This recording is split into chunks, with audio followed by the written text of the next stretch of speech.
یادش بخیر. یادش بخیر دنگ و دنگ و دنگ رو بر کنار آبادان، جکو مره تب و تب و تب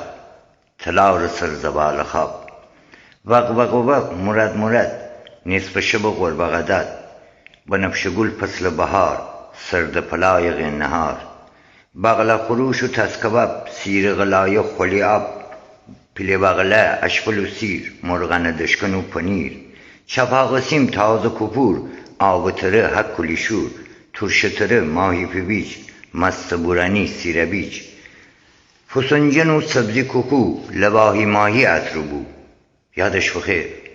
یادش بخیر مرغلانه ایدی هفشت مرغانه، گندمین و بیشت بچ اغوز بکشت تترش دیر ادوبرغ و گرخانه، جو و جکول و نیمدنه امپر و غیش و گردلو هفتهی من ابلبلو،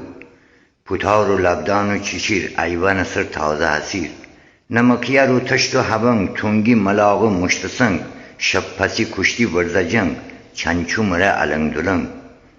بغل بغل بغل خومی رمشکنر سیاچومی دکلزنی نیشا ویجین تو سی درخت حلچین، لبله مره غورچینی نوب دوشا و شیرینی ولشچینی علف بینی افطار سفر پیرینی، محرم دستبری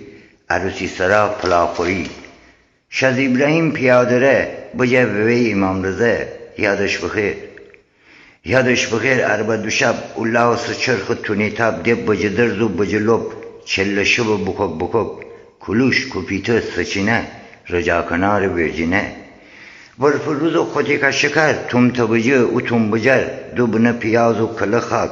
کلبی و هیمن نفتباک، جخوزچیگای کرف کله بالتاق و داز و چکله، گاور دسته کتله بلبله که تمشکله، غندغزا که لنگبت باغ دور اجردبت چاچی کنار کسمسه، افتابه وشتر جلسه فانوس جا و سرجکش، فانوس جا و سرجکش خفتن وقت پکش پکش ببیشت سخت بور سر دعوت سر